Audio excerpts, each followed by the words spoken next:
Olá pessoal, eu sou a Cris Magaldes e esse é o podcast Impressão Digital. Hoje eu estou com a minha convidada aqui, que ela é uma mulher que eu admiro muito. Ela é graduada em Medicina pela Escola Superior de Ciências da Santa Casa de Misericórdia de Vitória, Espírito Santo, especializada no serviço de cirurgia plástica pela Rede Fundação Hospitalar do Estado de Minas Gerais, especializada em transplante capilar. É membro da Sociedade Brasileira de Cirurgia Plástica e proprietária da clínica Gorini.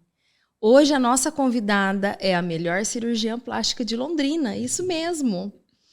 A doutora Ana Célia Gorini está no nosso Impressão Digital de hoje.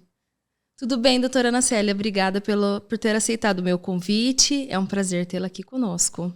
Muito obrigada, eu que agradeço. Obrigada pelos elogios, gente. Gente, a cirurgia plástica é algo que muita gente tem muitas dúvidas, né? Mas é o universo, assim, que encanta as mulheres, né, doutora? Sim. Porque toda mulher tem, assim, sonho de fazer uma cirurgia plástica, Sim. Né? Eu já passei por um procedimento e mudou demais a minha autoestima. E eu tenho certeza que você escuta muito isso no seu consultório, né? Que são mulheres que sonhavam em fazer uma cirurgia e depois da cirurgia, com certeza, elas ficaram muito mais felizes, autoestima renovada, né? Eu falo que são 25 anos de histórias incríveis. Assim, eu poderia escrever um livro, vários livros, um só seria pouco. Vou citar só um aqui rapidinho para vocês terem uma noção. Eu operei uma paciente de uma cirurgia de face. Ela chegou, na realidade, para fazer a pálpebra, porque ela achava que ela estava muito velha para fazer a face. Isso ela me falou. E aí ela fez a pálpebra e ficou tão feliz que ela falou, eu acho que eu quero fazer o rosto. E a gente fez o rosto dela, tinha total indicação. Ela tinha 70 anos. E o cardiologista liberou e foi tudo bem. Quando ela voltou no meu consultório, nos retornos, ela falava assim, doutora Ana Célia, quando eu olhava para o espelho, eu achava que eu já estava na hora de morrer. Então eu não aceitava convite nenhum, nem para tomar café com as minhas amigas eu ia. Nossa. Porque eu falava assim, já estou na hora de morrer. Olha a cabeça, né? E aí ela fez a cirurgia plástica e ela ficou incrível, porque assim, o corpo envelhece, mas é difícil a cabeça acompanhar o corpo, né? Sim. E quando ela olhava antigamente para o espelho, ela achava que ela estava muito velha para qualquer coisa. E depois da cirurgia, ela deu um depoimento tão emocionante para mim, ela me disse assim, agora as minhas amigas me ligam e antes delas me chamarem, eu já estou chamando, vamos tomar um café? Vamos sair para jantar? Assim, Que então legal. eu falo, a cirurgia plástica, ela transforma vidas. E você fala, é uma cirurgia estética?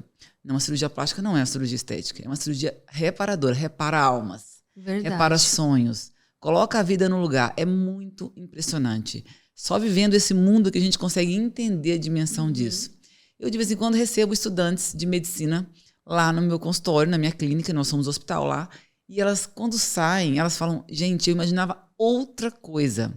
Eu imaginava um mundo de futilidades. E hoje aqui com você, eu vi como você muda vidas. Não é só uma coisa estética apenas. É uma mudança de paradigma. Só quem fez uma plástica sabe disso. Só quem, por exemplo, uma criança que vai lá e faz uma orelha de abano. Gente, a criança volta a sorrir, ela melhora a timidez, ela fica uma criança mais sociável. Isso em todos os aspectos. Um adolescente que opera uma mama, um adolescente homem que tem mama. Quando ele chega lá, todo tímido, eu atendi um dia um menino com capuz, ele nem olhava para mim direito, ele estava com uma blusa de frio num calor, com um capuz, ele me contando a dor dele. Eu falei, nós vamos melhorar isso. E depois de uma cirurgia, é um menino que joga futebol sem camiseta. Nem entrava pro time de futebol porque tinha medo de ficar na equipe sem camisa. Então são histórias incríveis que há 25 anos eu escuto. Ai, que legal. Doutora Ana Célia, para a gente conhecer um pouquinho melhor, né? Tem muitas pessoas que nos acompanham, mas às vezes não conhecem muito bem a sua história. E eu queria, assim, entender um pouquinho mais. Você é daqui de Londrina? Como você veio parar aqui? Você nasceu aonde? Eu sou mineira, Eu vim de Governador Valadares, uma cidade que está a 4 horas de Belo Horizonte. E eu fiz a minha especialização a minha faculdade em Vitória, que é até mais perto do que BH. Fiz a minha primeira residência em São Paulo, que é a residência de cirurgia geral. Todo cirurgião plástico, ele é cirurgião geral primeiro. E lá em São Paulo eu conheci meu marido. Ele fazia faculdade e a gente começou a namorar lá. E aí eu mudei para BH para fazer a minha outra especialidade, que é cirurgia plástica. Me casei em BH com ele. E aí a gente ficou num impasse, assim. Porque aí lá eu tive a minha primeira filha. E cidade grande, capital, quem mora em capital vai entender o que eu vou falar. A cidade te engole, gente. Eu trabalhava tanto que minha filha ficou, quando ela tinha 6 meses, a babá era mais mãe dela do que eu. E aí eu tive um surto. Eu falei, não, eu preciso sair daqui. Porque eu não conseguia reduzir minha jornada. Eu não conseguia falar não para tudo que eu tinha abraçado já. Eu tinha construído uma história, uma carreira, uma vida lá. E eu não conseguia falar não para as coisas. Então eu falei, eu vou ter que mudar daqui. Porque senão... Sim. E aí um dia eu cheguei pro meu marido e falei, olha, eu tô indo embora daqui. Ele falou, calma, peraí, eu também vou com você. Eu falei, eu quero ser mãe também. Eu não quero ser só profissional. Eu também quero ser mãe. E aqui eu não vejo essa possibilidade. E aí a gente estudando no mercado, aí eu falei, ou vou ser perto da minha mãe ou perto da sua mãe. E a gente optou em vir para Londrina. E eu vou te falar, não me arrependo, porque Londrina me abraçou assim. Eu fui muito bem recebida pelos londrinenses. E eu amo Londrina. E todos os meus parentes que vêm para cá também amam, porque essa cidade é incrível, né? Sim, é verdade. Então eu vim para cá por conta disso, por conta do meu marido, da família dele. E você está aqui há quantos anos? Eu vim pra cá com minha filha tinha 6 meses. Ela vai fazer 19 anos agora. Então tem 18 anos e meio que eu já estou em Londrina. Nossa, é um tempo já. É um tempo bom. E eu já opero aqui há uns 21 anos, mais ou menos. Porque eu comecei a fazer transplante capilar aqui antes. Mesmo porque a gente vinha visitar o meu sogro e minha sogra. E aí a gente olhava um paciente, o outro. Aí começamos a operar, porque transplante capilar tem um pós-operatório muito tranquilo. E a gente começou vindo, assim, a cada 15 dias, a cada 1 mês. Fazia cirurgias. E aí até que a gente optou em mudar mesmo. Ah, que legal. Então tem 21 anos que eu opero em Londrina, eu e Julián. E tem 18 anos e meio que a gente mora aqui. E como veio a situação, a escolha de ser uma cirurgiã plástica? Eu falo que a minha história com a cirurgia plástica é uma história muito linda. É uma história de ressignificação de dor. Por quê? Eu vou contar brevemente o que aconteceu comigo. Eu morava em Minas, nós somos uma família de 3, mas nessa época era só eu e meu irmão. Meu irmão é 2 anos mais velho que eu. E aconteceu um acidente na minha casa. O meu irmão mais velho, que ainda era uma criança inocente, que não entendia nada, com 5 anos, ele era muito fascinado com fogo. Então ele foi na cozinha, um dia bem cedo de manhã, meus pais já tinham saído para trabalhar, e ele pegou um fósforo. E ele foi brincar com fósforo no quarto, escondido. Nossa. E ele começou a acender o fósforo, e eu imagino, porque, né... A gente pode imaginar, ele era muito criança, ele também não se lembra, que ele deve ter queimado o dedo com aquele fósforo, pegando fogo, e ele não tinha onde colocar. E ele olhou para o meu berço, tinha um buraquinho lá, e ele colocou nesse buraquinho. Ai. Os buraquinhos do berço. E eu estava com cortinado, dormindo com cortinado. Cortinado de nylon, pega fogo muito rápido. Sim. Então aquele fogo subiu rapidamente e caiu em cima de mim. E eu estava dormindo. E aí, eu falo que Deus é tão maravilhoso na minha vida desde muito cedo, que... ele podia ter acontecido tudo, porque você pensa, uma criança de 5 anos, quando faz uma arte, o que ele vai fazer? O que ele pensa? Eu vou me esconder, porque, né, vai ter consequências. Mas não, ele foi rapidamente, porque eu falo que antigamente tinha aquelas senhoras que moravam com a gente, né? Sim. Ela cuidou do meu pai, ela veio morar com a gente, e eu falo que ela era minha segunda mãe. Ela estava em casa, varrendo o quintal, era muito cedo, e ele foi até ela, e ele falou, olha, Anacélia, está pegando fogo. Nossa. E ela acreditou, porque ela podia também não acreditar. Sim. Porque assim, qual a possibilidade criança, né, de um bebê que nem saía do berço pegar fogo? E ela foi lá e ela apagou o fogo, ela me salvou. E aí eu falo que dos 3 aos 12 anos, aos 15 anos de vida, eu tive uma história muito intensa com a cirurgia plástica. Porque eu fui paciente de cirurgia plástica, eu fui paciente de queimados, né? E eu tive várias cirurgias, fiquei internada. Então foi bem grave, né? Eu falo assim, eu tive 2 anjos da minha vida. Foram 2 cirurgiões plásticos que souberam levar o meu tratamento de uma forma em que eu não fiquei traumatizada. Porque era tudo muito lúdico. E, assim, foram várias cirurgias, porque eu fiz enxerto, eu tive queimadura de 3º grau na mão, de 2º grau no corpo. E quando eu fiz 15 anos, eu falei assim, gente, é isso que eu quero pra minha vida. Eu quero poder ajudar as pessoas. E quando eu pensei em fazer cirurgia plástica, que foi com 15 anos, eu queria fazer queimados. Mas a vida acabou que me levou para outros... Isso aí dá até um outro podcast, porque me levou para outras áreas. Eu acabei parando na estética, que eu falei que eu não acho que seja estético, seja reparadora. Mas foi por isso. Foi uma história de dor e ressignificação. Eu poderia ter ficado muito traumatizada. Sim. Mas eu resolvi fazer da minha dor um jeito de ajudar as pessoas. E hoje na sua clínica você deve ouvir muitas queixas, né, de diversas maneiras. Mas tem algo assim que as mulheres mais se queixam? Tipo, não digo só mulheres, mas as pessoas em geral? Qual que é a procura maior? Na realidade, a procura maior do mundo, não é nem só falando do Brasil, é do mundo. São as gorduras localizadas e a flacidez de abdômen. Então, a cirurgia mais realizada no mundo é a lipoaspiração com a abdominoplastia. E ela perde para a cirurgia de mama em 1%. Ou seja, elas ficam se revezando ali Fica no ali, topo. pau a pau. Então, tem época que a cirurgia de mama é mais realizada no mundo, inclusive no Brasil. Tem época que é a abdominoplastia com a lipo ou a lipoescultura. E assim, se for falar de estatística, o Brasil, ele e os Estados Unidos, eles ficam brigando pelo primeiro e segundo lugar. Então tem época que os Estados Unidos é em primeiro lugar, tem época que o Brasil é em primeiro lugar em número de cirurgias plásticas. Nossa, que e a interessante. cirurgia mais realizada se a gente falar, mais a lipo e a abdominoplastia. E aí depois a cirurgia de mama. E qualquer pessoa que queira fazer uma cirurgia pode ou não? Ou tem alguns aspectos? Tem algumas limitações. Por exemplo, a gente não costuma operar pacientes de lipoaspiração abaixo de 15, 16 anos. Eu até prefiro acima de 17 anos. É lógico que tem exceções. Igual, por exemplo, eu fiz uma vez uma reconstrução de glúteo numa paciente que ela tinha tido um trauma. Eu precisei fazer uma lipo. Eu operei ela com 13 anos com um enxerto de gordura em glúteo. Mas o caso dela não era somente estético, né? Igual, assim, é muito difícil falar o que é estético e o que não é, né? Sim. Cirurgias de orelha, por exemplo, a gente faz acima de 5 anos de idade. Rinoplastia acima de 17, quando faz fraturar o nariz. Mas assim, idade limite também, por exemplo. Eu falo que não existe uma idade limite, mas existe o bom senso e existe a liberação do cardiologista. Então, por exemplo, eu faço numa paciente de 70 anos. Já fiz uma troca de prótese numa paciente de 75, que eu queria até, inclusive, não colocar a prótese nela, mas ela insistiu, que ela falou que ela queria morrer com as próteses. Então, eu troquei a prótese dela. Que o cardiologista liberou. Mas tem paciente, por exemplo, de 60 anos que o cardiologista não libera. Então, depende muito. Então, quando o paciente me procura, primeiro eu vejo se ele tem maturidade para fazer esse tipo de cirurgia, tirando a cirurgia de orelha de abano, que já é recomendada acima de 5 anos, e se há a liberação do cardiologista. Outra coisa muito importante é, por exemplo, pacientes que têm doença autoimune, a gente precisa avaliar com muito critério por conta da síndrome ásia. Então, pacientes que colocam silicone e têm doença autoimune podem desenvolver síndrome ásia. E aí, assim, tudo na medicina tem estatística, gente. A gente tem muitos estudos. Sim. Se você for perguntar para mim qual é a estatística da síndrome ásia no mundo, não existe. A gente sabe que a síndrome ásia existe, ou a doença do silicone, mas não existe a estatística. Ou seja, ela não é tão comum assim. Igual está se falando muito hoje na internet. Sim. Mas, por exemplo, eu atendi uma paciente de 19 anos que queria colocar a prótese. Ela tinha 2 doenças autoimunes. Claro que eu não vou colocar prótese numa paciente dessa. Ela insistiu muito comigo, eu quero muito colocar. Eu falei, então tudo bem, se o seu reumatologista liberar, eu coloco.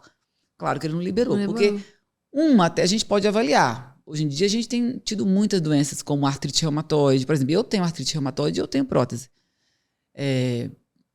Mas 2 já é pedir demais, né? Sim. Se o seu organismo está te atacando o seu próprio organismo, se você coloca uma coisa estranha, ele pode atacar mais, você pode hipersensibilizar o organismo. Sim. Então, a gente tem que ter alguns critérios.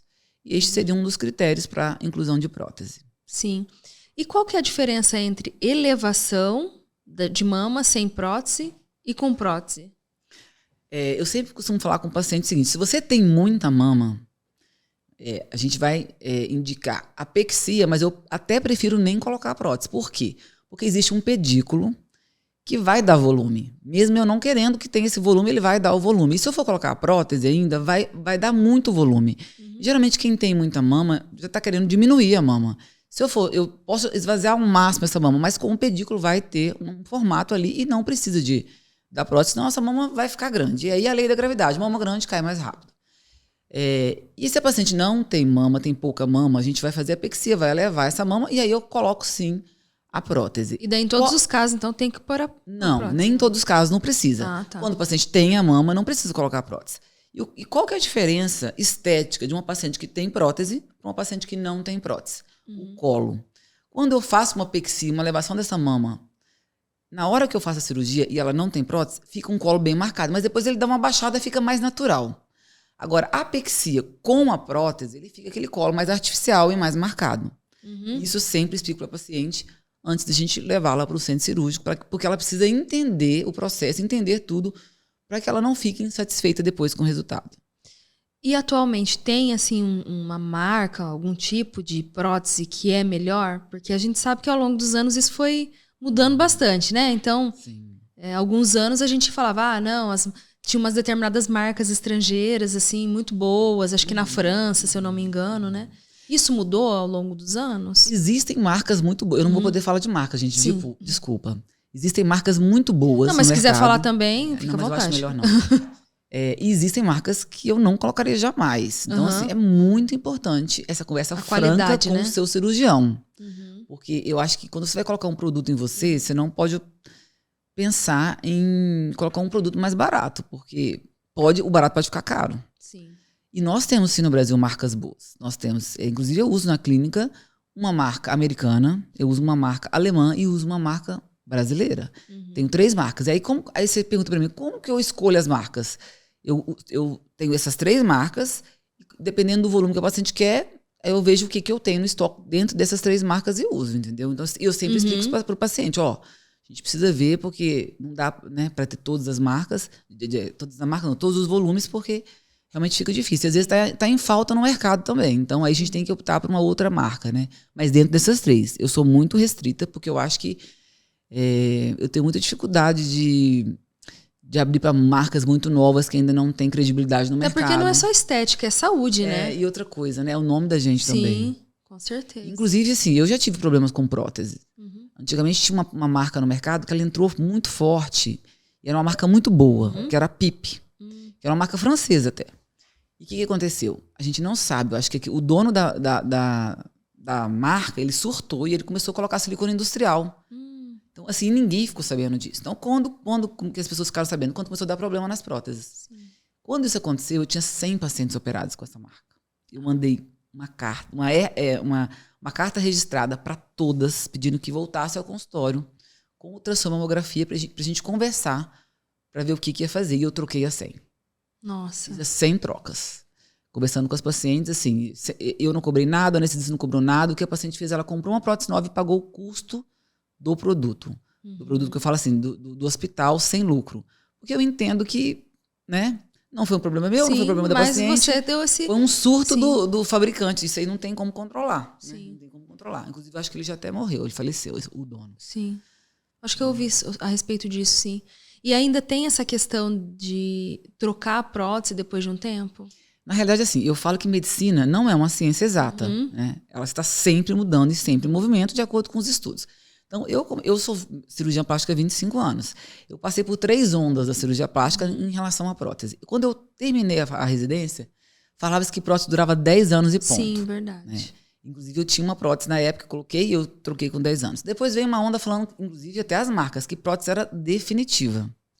E aí, eu falo assim, produto tem desgaste com o tempo. Sim. Todo produto tem desgaste. Válvula mitral tem que trocar.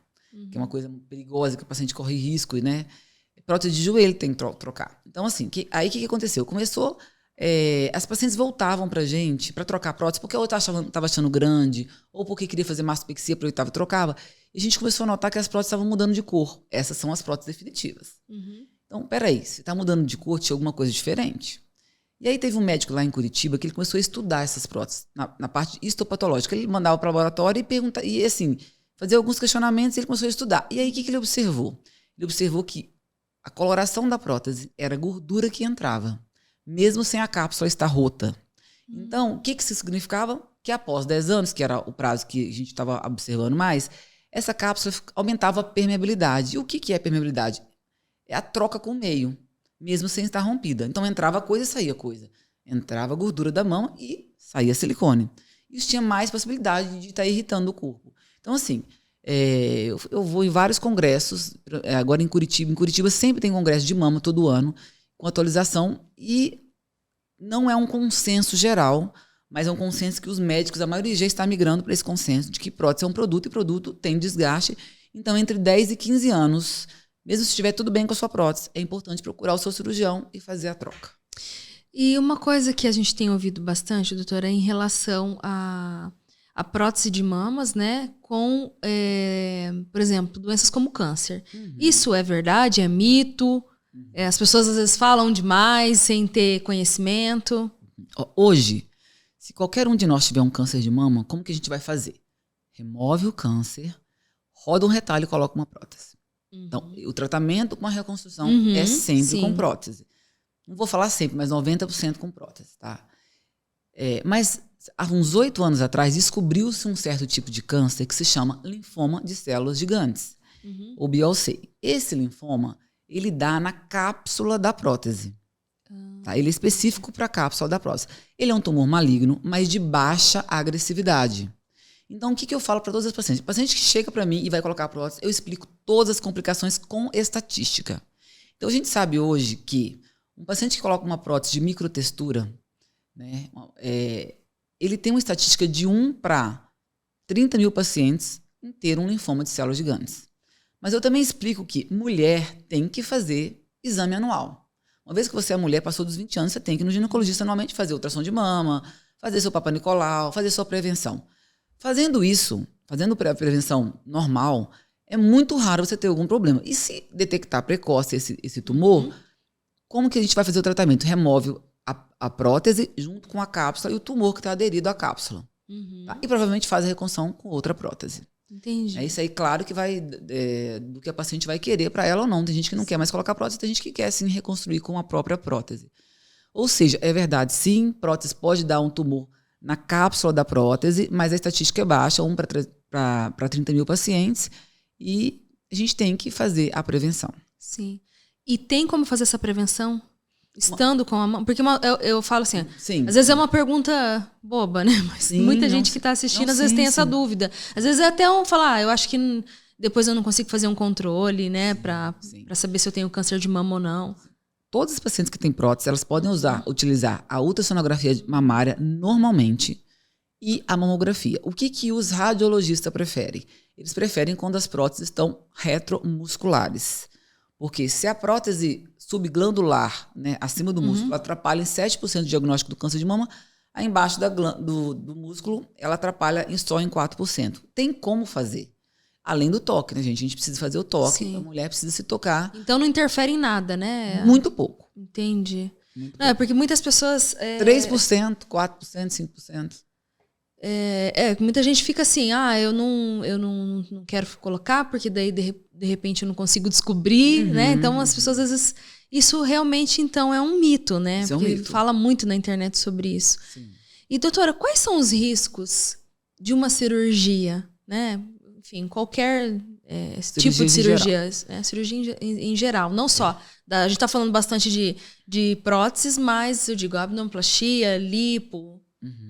Eu falo o seguinte, que existem 2 tipos de medo quando se fala em cirurgia plástica. Existe o medo do paciente, que aí o paciente tem medo de coisas diversas, coisas raríssimas.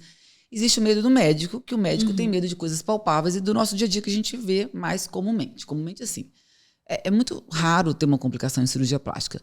Pensa que no Brasil são realizadas milhares de cirurgias por dia e, na grande maioria das vezes, tudo que complica vai para a mídia. Então, assim, então vou falar especificamente. O maior medo do cirurgião plástico é uma coisa chamada embolia pulmonar. Tá? E a embolia pulmonar, então quando a gente faz uma anamnese, quando o paciente chega no consultório e a gente faz uma consulta, eu geralmente pergunto ao paciente se ele já teve trombose alguma vez na vida. Se ele nunca teve trombose, então dificilmente ele tem uma doença que vai levar a isso. Mas a gente sabe que tem algumas coisas que podem desencadear a trombose, como por exemplo, você ficar muito tempo parada, né? O paciente que opera e fica só deitado. Então eu falo, gente, existe uma coisa que a causa da trombose é uma coisa que chama tríade de Virchow, é uma tríade. Eu preciso atacar os 3 braços dessa tríade. Então, como que eu faço isso para prevenir? Eu falo que o paciente precisa andar no pós-operatório, caminhadas leves, independente da cirurgia que fez. Da cirurgia, ele precisa andar. Fez cirurgia plástica, precisa andar. Então, e o andar dele não é andar igual o doente arrastando a perna, é andar que a panturrilha se movimente. Segundo, ele precisa ingerir pelo menos 3 litros de água por dia. E na cirurgia a gente faz uma hiperidratação. E terceiro, ele vai usar um anticoagulante de baixo peso molecular, que é o Clexane, Versa ou Volare, que são os que tem no mercado hoje em dia, para prevenção. Isso para cirurgias acima de 3 horas.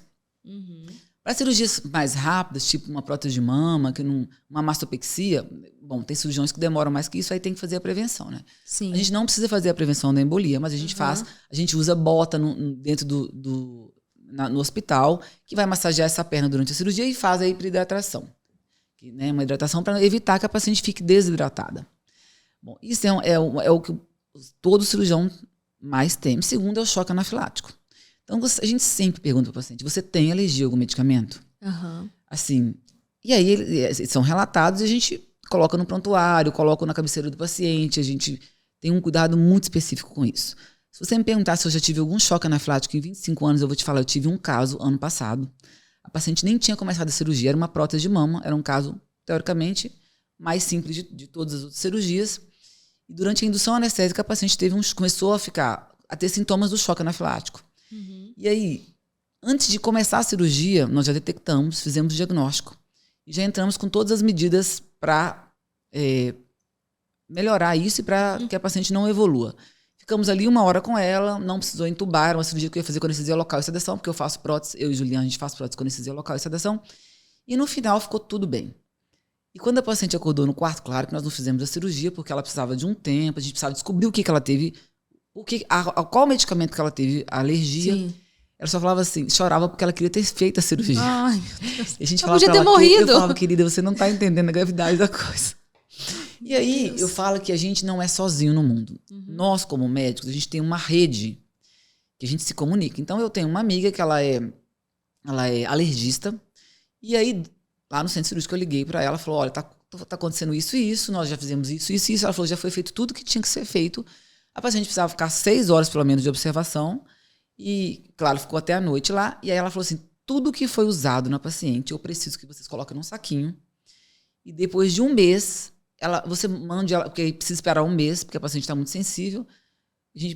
A paciente marcou uma consulta com ela e foi feito o teste. E no teste, deu que a paciente tinha alergia ao antibiótico. Nossa. Quer dizer, a gente faz antibiótico profilático, no caso de prótese de mama, e ela tinha tido choque anafilático com antibiótico. E aí eu falei, olha, esse antibiótico nunca mais você vai poder usar. E é importante que você fale para os médicos, para o hospital, que você tenha uma plaquinha, que você coloque, porque era um antibiótico de muito uso, né? E foi isso. E assim, ela ficou bem, e depois ela voltou, fez a cirurgia, ficou ótima. Ela fez cirurgia. 3 meses Essa depois, é corajosa mesmo. Ela queria os peitos de todos os jeitos. Ela voltou e ela ficou bem. E assim, quando você está numa estrutura que você consegue dimensionar ali a gravidade e ter os medicamentos para agir, você diminui muitos riscos. Mas porque ela também estava em boas mãos, uma equipe experiente, né? Porque se de repente passa por essa situação com uma equipe que assim às vezes não é tão experiente, eu falo que o diagnóstico, ele salva a vida. O diagnóstico precoce de tudo vai fazer um preenchimento. Fez um diagnóstico, fez uma embolização de uma artéria, você tem que reverter o preenchimento. Então, se você está fazendo qualquer coisa, você precisa saber o que pode dar de complicação e você precisa saber tratar. Se você não sabe tratar, é melhor que você não faça. Para a segurança da paciente. E quando vocês vão procurar alguém, gente, eu falando isso para vocês, meninas, façam com profissionais, qualquer coisa que vocês fizerem, façam com profissionais que saibam tratar as complicações. Porque senão vai acontecer problemas muito sérios. Verdade, gente. Isso é muito importante, né? É a vida. É muito sério. Doutora, você comentou no início da nossa entrevista que a abdominoplastia é uma das cirurgias, né? É a cirurgia mais realizada. Toda mulher que foi mãe, ela pode realizar ou não? Ou tem alguma indicação? Não é porque foi mãe que tem que fazer a cirurgia plástica. Porque eu escuto muito, né? No meio que a gente convive de mulheres, às vezes, olhando uma mulher de roupa, você olha e fala assim, gente, mas essa mulher não precisa fazer abdominoplastia. Mas fala, não, porque tenho flacidez. Tem que fazer, tem outras opções, de repente não uma própria abdominoplastia, mas um outro tipo de cirurgia, uma mini abdominoplastia. Existe isso? Existe. Então eu falo o seguinte, a gente precisa olhar 2 coisas.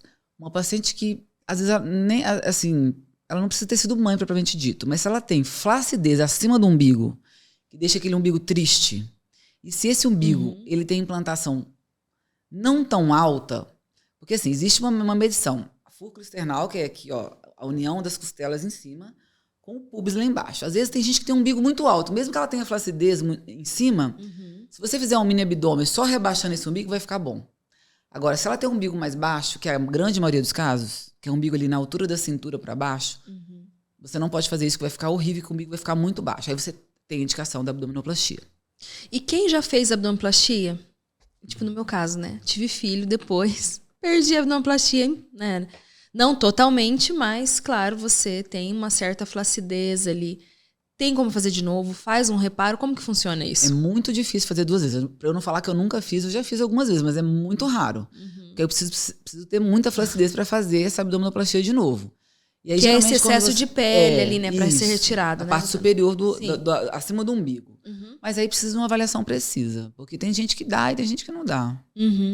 E já aconteceu de alguma paciente te procurar e achar que tinha que fazer algum determinado procedimento e você falar, tipo, não é caso de cirúrgico? Sim. Tem algumas pacientes, por exemplo, que às vezes me procuram, vou dar alguns exemplos, que acham que a mama está caída, mas na realidade o que elas têm é pseudopitose. O que é isso? A mama está caída quando ela segura um lápis, né? A pseudopitose é só quando tem a absorção do polo superior da mama, que acontece muito nas mamães que amamentam, ou as pessoas que emagrecem, e aí absorve o polo superior, mas ela não segura um lápis. Então essa paciente não precisa de mastopexia. O que ela precisa é de uma prótese de mama.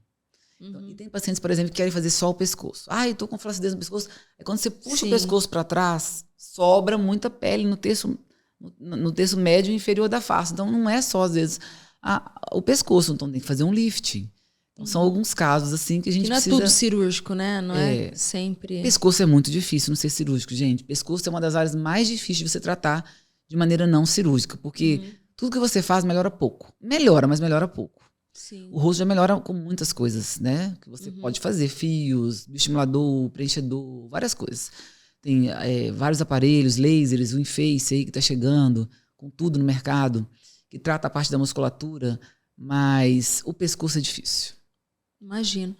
E tem como a pessoa que quer passar por uma cirurgia, às vezes fala assim, você deve ouvir muito isso, já que eu vou operar, eu quero operar tudo de uma vez. Tem. Né? Eu já quero pôr peito, quero fazer barriga, lipo. Dá para fazer? Tem pacientes que dão e tem pacientes que não dão. Então, o que eu falo para paciente? Eu preciso avaliar. Então, por exemplo, eu faço muita cirurgia da mama makeover. Qual que seria essa cirurgia? A cirurgia da mamãe, que é a mama, pode ser com ou sem prótese, ou só a prótese, a lipo com abdominoplastia. Porém, a paciente precisa entender que se a lipoaspiração dela for uma lipo grande, eu não posso fazer a mama. Porque aí ela vou colocá-la em risco. Existe um limite de tempo cirúrgico que eu deixo a paciente no centro cirúrgico e de volume e de área descolada. Então, assim, se a lipo não for tão grande, eu consigo fazer as 3 cirurgias juntas. Até semana que vem, na terça, eu vou ter 2 mamas makeovers. São pacientes que não precisam tanta lipoaspiração. Uma vez eu operei uma paciente de São Paulo, gente, ela veio com o pai dela, nosso paciente, e trouxe essa paciente. Era uma menina jovem, ela queria fazer uma lipo, só que ela estava um pouco acima do peso e ela falou assim, doutora, eu quero fazer uma lipo de tudo. Eu falei, não dá. A gente vai ter que fazer abdômen e costas e depois coxas, no segundo tempo. Ela, mas por quê? Eu falei, porque você corre risco de vida. Mais frequente disso, de morte. E eu não vou fazer isso. Aí, perto do pai dela. E aí ela entrando pro centro cirúrgico, falou, doutora, mas eu quero. Eu falei, você não tá entendendo o que eu tô falando. O pai dela foi e brigou, você é inconsequente, você tá querendo que a doutora te mate. Então, assim, eu avalio muito isso. Porque, gente, eu tenho 25 anos de profissão, eu gosto de dormir à noite. Não é só porque a pessoa quer que vai poder fazer, né? Se eu fizer uma coisa que eu vou prejudicar a paciente, eu não vou dormir à noite. Então, assim, eu vou ficar preocupado com o pós-operatório, com o tamanho da cirurgia. E isso acontece hoje mesmo, depois de 25 anos de experiência? Por isso que faz uma cirurgia. Sim. Como que esse paciente está? Às vezes, porque você já vê todo o cenário ali. Assim, em termos de tamanho de cirurgia, acontece muito menos porque eu fraciono as cirurgias. Agora, por exemplo, a cirurgia do lipedema sempre é uma cirurgia grande. Então, é sempre uma cirurgia que eu me preocupo. Porque é uma cirurgia grande. Na cirurgia do lipedema, que é aquela gordura que tem ali na coxa, geralmente no interno da coxa, né, doutora? Na coxa toda, às vezes até na perna. O que faz nesses casos? É lipo? É cirurgia mesmo? Tira a pele? O que é? Eu falo assim, se você tem lipedema e você optar em fazer um tratamento, não vai ser cirúrgico, vai ser clínico. Você precisa consultar com uma nutricionista especialista em lipedema, porque não adianta operar e você continuar com a sua vida, porque a gordura volta toda em um mês. Se eu limpar 10 litros, em 2 meses está os 10 litros lá de volta. É uma loucura isso. Então, o lipedema é uma doença do tecido conjuntivo e no tecido conjuntivo da coxa está a gordura. Então, assim, é muito importante ter, primeiro, a conscientização. A gente conversa muito, é uma consulta demorada. Eu converso muito, eu passo para a nutricionista, eu converso bastante com essa paciente. E ela vai primeiro estabilizar, desinflamar, para depois fazer a cirurgia. E aí, ela vai melhorar a dor, porque o lipedema dói. Melhora a dor, melhora tudo, peso, cansaço da perna. E aí, depois ela vai optar pela cirurgia. A cirurgia é uma lipoaspiração. Só que o paciente com lipedema, ele geralmente tem mais flacidez. Ele tem uma flacidez acentuada na coxa. Só que assim, eu nunca faço as duas cirurgias juntas. A cirurgia da lipo, a cirurgia do lifting da coxa. Porque é uma cirurgia imensa, é uma cirurgia enorme. Então eu sempre falo com o paciente, vamos primeiro fazer a lipo. Se não retraiu tanto que a gente gostaria, aí nós vamos e removemos a pele. Aí então assim, nem corta sempre... a pele... E tira, mas nem sempre precisa. Entendi. Eu operei agora uma paciente que mora em Toledo, na Espanha. Ela fez prótese. A lipo dela não era... Ela estava começando o lipedema. Então é um lipedema pequeno. E a gente fez as duas juntas, a lipo com a mama. E assim, não foi uma lipo grande. E ela não precisou tirar a pele. Assim, não são todas que precisam tirar a pele. E a lipo na perna, ela é mais tranquila de fazer do que a lipo na barriga? Não. É assim, para o paciente sim, mas é uma lipo grande. E eu falo assim, quando é do lipedema, a gente tem uma coisa, algumas técnicas que a gente precisa observar, diferente de outras lipos. E uma das coisas é nunca fechar os furos. Então, é uma lipo que o pós-operatório ele é um pouco chocante para os acompanhantes, principalmente para o marido. E precisa se fazer ordenha. Então, o paciente opera, a fisioterapeuta vai e faz ordenha e sai um monte de líquido. Fica 4 dias drenando um monte de seroma, um monte de líquido. Se a gente não preparar a família fica apavorada. E se isso fechar antes, o paciente fica muito incomodado, porque ele vai inchar demais. Então, precisa se deixar aberto. E aí, por exemplo, quando a paciente levanta da cama, precisa colocar um lençol no chão, porque ela vai lavar o chão. Então, mas a gente conversa bastante, explica, e as pacientes geralmente elas ficam bem felizes. Quando ela entende o processo, ela entende a doença, ela entende o resultado. Porque uma lipo numa paciente com lipedema, ela é totalmente diferente de uma lipo de uma paciente que não tem lipedema, inclusive o resultado. Entendi, doutora. E eu vi que também ali nas suas redes sociais, vocês inovaram muito, né? Esse mercado em Londrina de cirurgia plástica. Vi que tem um carro, parece que vai buscar. Sim. Isso é para todos os pacientes? Não. Como que funciona? Você traz esse paciente depois para fazer esse pós-cirúrgico ali na clínica? É feito todas as drenagens ali, inclusive para quem faz essa do lipedema, lógico, tá ali em casa tratando, mas tem que voltar para a clínica, né? É até bom porque a gente também pode vê-la mais vezes, Sim. né? Então eu falo o seguinte, nós tínhamos uma dor. Eu falo que a gente precisa solucionar as dores, né? E qual que era a dor do nosso paciente? Muitas pacientes chegavam para operar e falavam, eu não tenho ninguém para me trazer. Eu não fico seguro de vir de táxi, de Uber. Sim. E aí o meu marido, bem criativo e inovador, falou, gente, a gente precisa comprar um carro e deixar aqui na clínica para fazer isso, para deixar o paciente mais seguro. Então foi assim que nasceu esse sonho de sanar a dor desse paciente. Então o que acontece? O paciente que opera na clínica, geralmente as 10 primeiras sessões de drenagem, que é a grande maioria dos casos, a gente tem um motorista que quando a paciente não consegue vir para a clínica, o marido não consegue trazer, ela não consegue dirigir, porque a maioria não consegue dirigir, ela pode sim ter esse serviço da clínica, que a gente tem um motorista que faz esse serviço sim de trazer, de buscar e levar a paciente.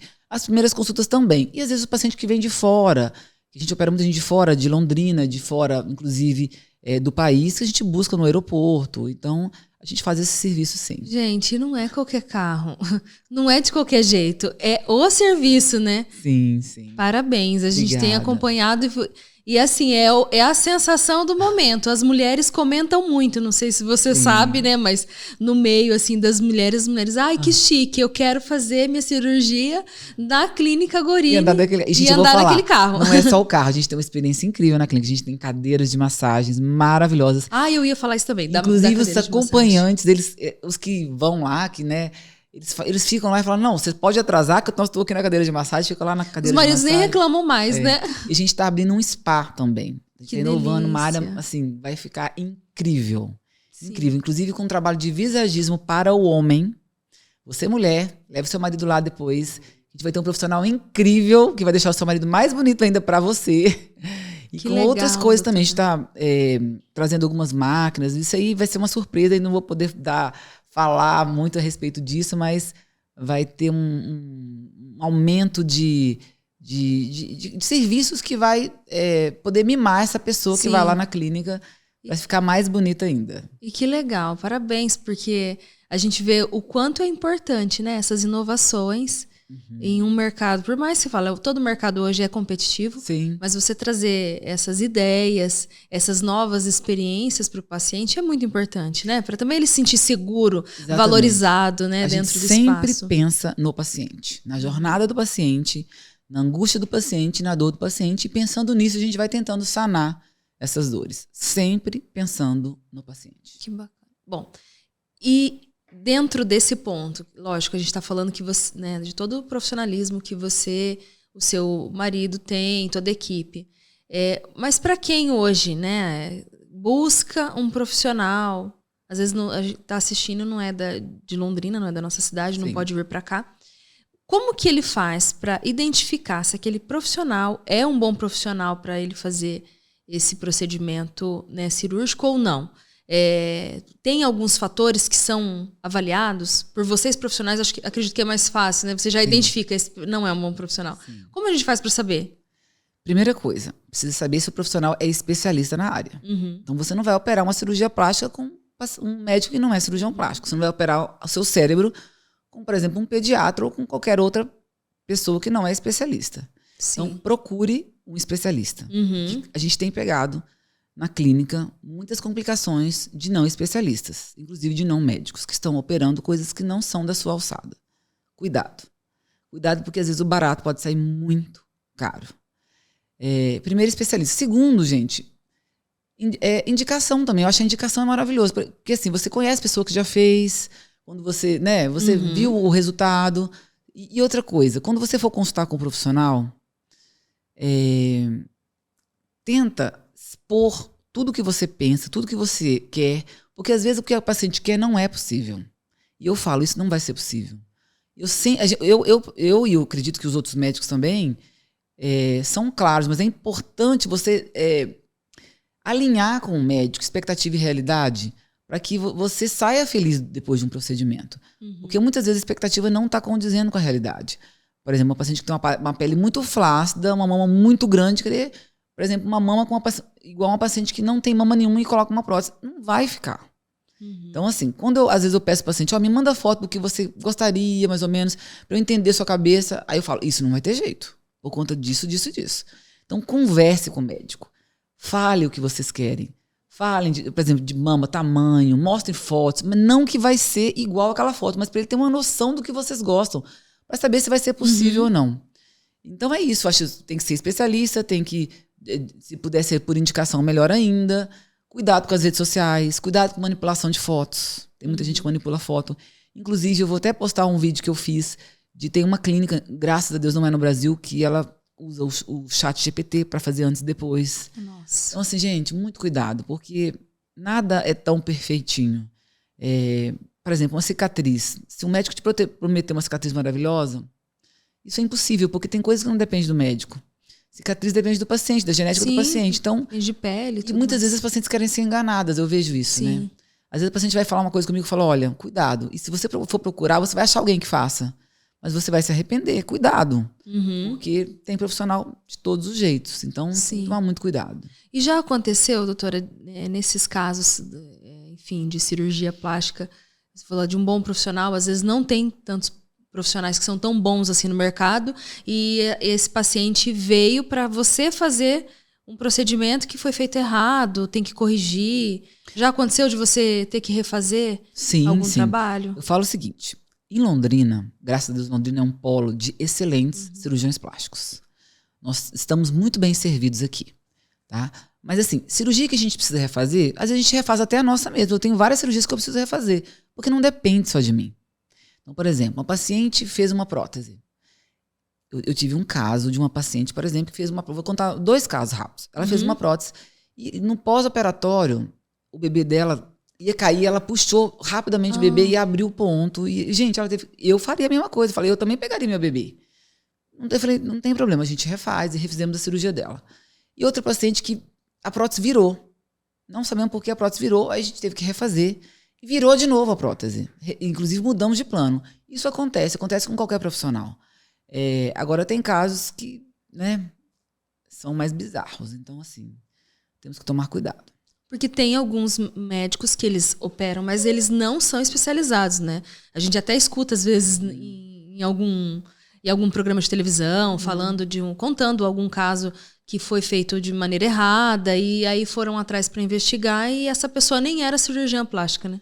Então, aí a paciente precisa se informar melhor. Isso é muito importante. A gente precisa se informar. A gente está numa era que a gente conhece, a tecnologia está aí, ó, internet. Então, assim, hoje em dia o paciente também procura. Ele procura as complicações, ele procura os profissionais que não estão aptos, ele procura. Então, tem que tomar muito cuidado, gente. Com o corpo da gente, a gente não pode brincar. E tem algum risco, por exemplo, a gente vê algumas pessoas falando de não fazer uma cirurgia plástica porque um determinado lugar não tem uma UTI, por exemplo, né? Tem algum risco não ter UTI ou é por uma segurança maior? Na realidade, assim, você pode estar dentro da Araucária, operando lá, por exemplo, lá tem uma UTI e você não conseguir uma vaga lá. Então, assim, o que eu falo? Você precisa operar num lugar onde o centro cirúrgico pode virar uma UTI. Não que você vá ficar lá, mas que possa ter todo o suporte para o primeiro atendimento. Para a estabilização do paciente e transferência para onde tiver vaga de UTI. Porque às vezes o paciente, por exemplo, está no evangélico, tem que transferir para outro lugar, porque não tem vaga lá. Da UTI, fica na fila. Quantas vezes a gente ouviu falar que o paciente ficou na fila da UTI? Porque não tem vaga. Então o importante é você operar num lugar que o centro cirúrgico tem todas as condições de tratamento no caso de uma parada cardíaca, de um choque anafilático. Como aconteceu, né? Com vocês, como aconteceu com a gente. E vocês conseguiram contornar toda essa situação e estabilizar, né, a paciente. Isso é o que as pessoas têm mais medo? Quando elas vão te procurar para fazer uma cirurgia? Não. Não? As pessoas, por exemplo, as pessoas têm muito medo. Eu vou te falar do que as pessoas têm medo. As pessoas têm medo hoje em dia lá, por exemplo, falam muito de perfuração de abdômen numa lipoaspiração. Falam, gente, isso é o raro do raro do raro do raro do raro. Isso, nossa, é muito raro isso acontecer. E claro que tem pacientes que têm mais riscos disso, como, por exemplo, pacientes que têm hérnia de parede abdominal. Então, a gente sempre avalia. Se tem hérnia de parede abdominal, aí a gente tem que tomar alguns cuidados durante uma lipoaspiração. Não passar cânula de lipoaspiração aonde tem a hérnia. E claro que ela vai fazer uma abdominoplastia e a gente fechar essa hérnia. Ou, por exemplo, a paciente que fez muita lipo. Porque eu falo assim, toda vez que você faz uma cirurgia, fica uma cicatriz. A lipoaspiração não é diferente. Você vai fazer uma lipo, você vai fazer uma cicatriz, que é a fibrose.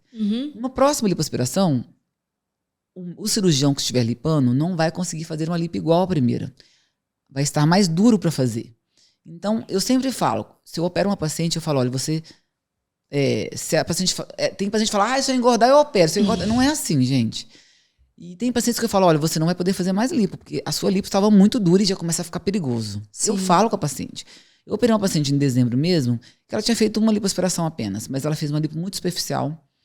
E criou muita fibrose com outro médico. Eu nem sei quem foi. E ela veio para fazer uma abdominoplastia comigo, fiz a abdominoplastia com lipo, e ela ficou com muita fibrose. Inclusive, tive que entrar com medicação, fazer umas aplicações nela. Ela ficou bem. E eu falei, você nunca mais vai poder operar lipoaspiração. Você consegue entender isso? Ela falou, não, eu sei, eu senti a fibrose. Falei, porque seu corpo cicatriza muito. Tem gente que faz muita cicatrização. E às vezes cicatrização interna, que é a fibrose. Então, é isso. Por isso que às vezes a paciente fica com medo, mas existe os riscos aumentados em pacientes, por exemplo, que fazem muita lipo. Nossa, e a mulherada é corajosa mesmo, né? Corajosa.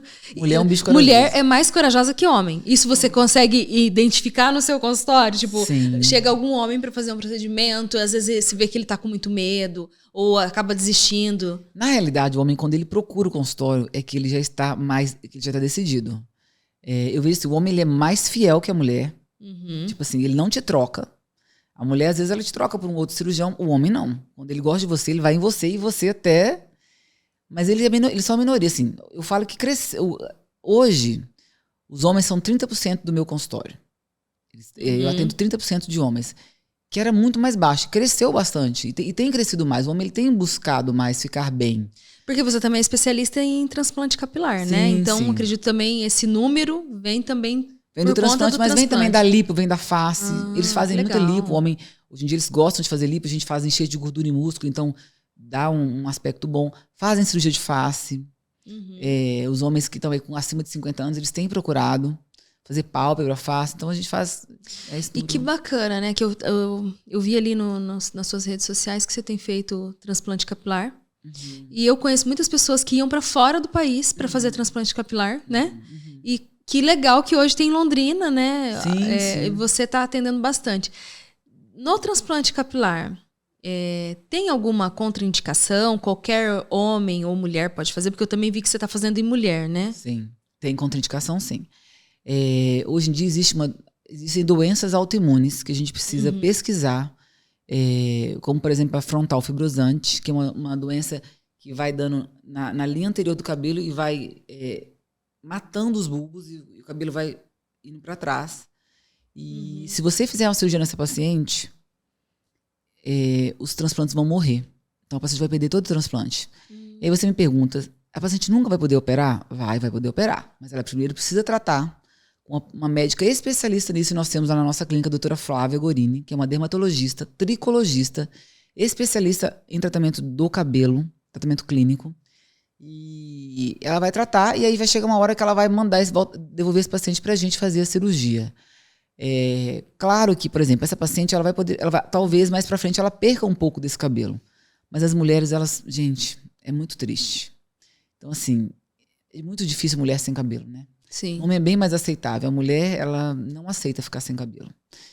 E outras doenças autoimunes também, que atingem o couro cabeludo, que a gente precisa tratar para poder fazer a cirurgia, né? Como a psoríase, o lúpus. Então, eu tive lúpus e também eu tive perda bem grande assim de cabelo, né? Hoje não mais, mas é realmente assustador quando você começa a viver esse processo e começa a perder muito cabelo e fala assim, meu Deus, daqui a pouco eu vou ficar careca, né? Isso mexe muito, né, com a autoestima das mulheres, mexe né? Mexe muito.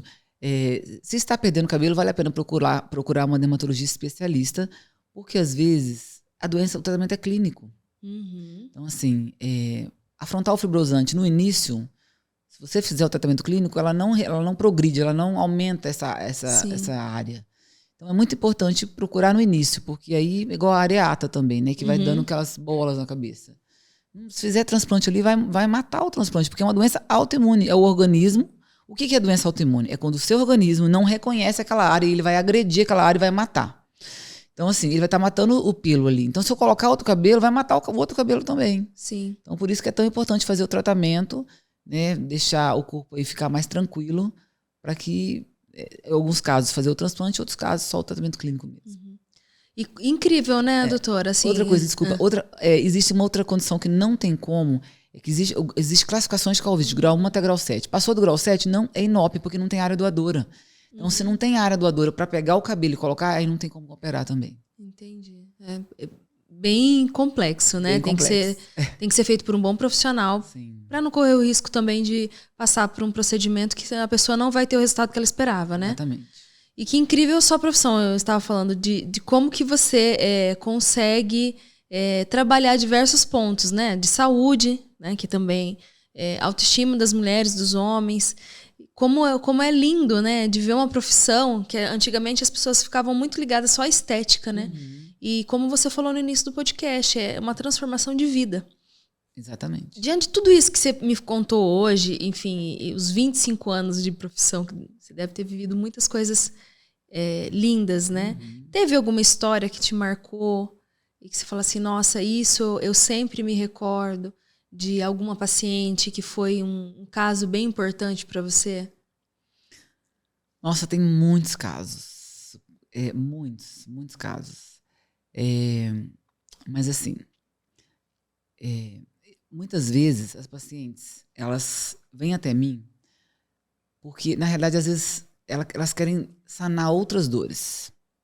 Então, por exemplo, eu vou contar um caso que eu atendo até hoje.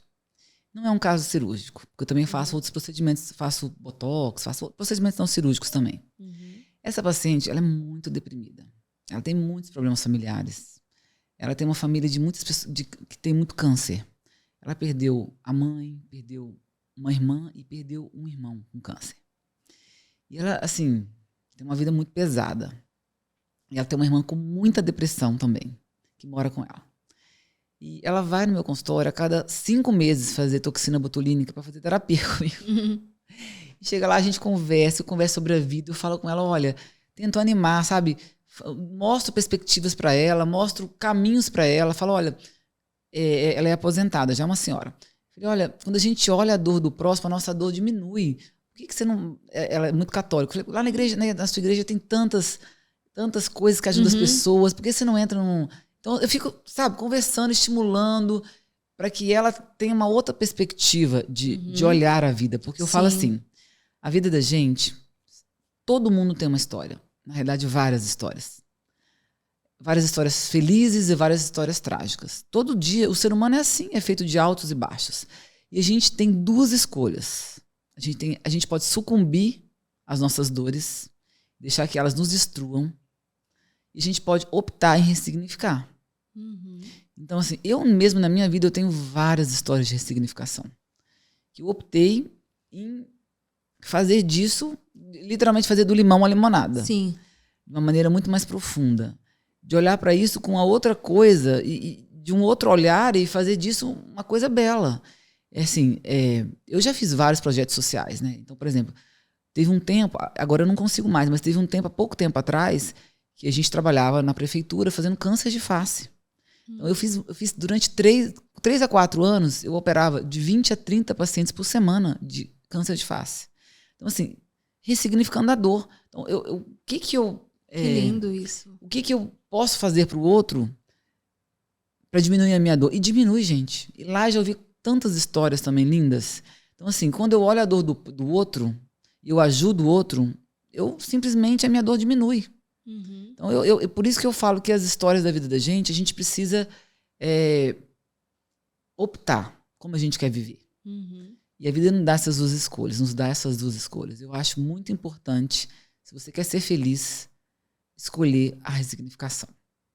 Gente, por isso que ela é a melhor cirurgiã plástica de Londrina, né? Porque por mais que você tenha crescido bastante, olhar para o próximo, olhar para a dor do próximo, né, é muito importante. E às vezes algumas pessoas elas crescem e elas perdem essa essência, às vezes esse senso de ajudar o próximo, né? E como é importante isso, você através da sua profissão, você também transformou vidas de pessoas que às vezes não teriam condições de fazer uma cirurgia plástica, né? Então isso é muito, muito grande, né?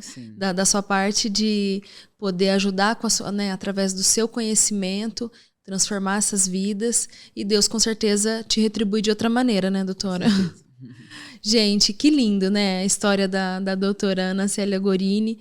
É um prazer, né, ter recebido você aqui, doutora Ana Célia, ter compartilhado um pouquinho do seu conhecimento. Eu aprendi muito hoje, tenho certeza que quem nos acompanha também, e que você possa continuar transformando vidas através da sua profissão, que é tão linda, né? E é isso, gente. Se você não segue ainda as nossas redes sociais, siga o podcast Impressão Digital, ativa o sininho também no nosso canal do YouTube. E também nós queremos agradecer ao nosso patrocinador, Restaurante Taiwan, com mais de 70 pratos disponíveis à sua escolha, aqui no centro de Londrina, na rua Benjamin Constant, 693. Faça seu pedido através do telefone 3324-5200. E esse foi mais um Impressão Digital. Até a próxima. Eu que agradeço. Até a próxima.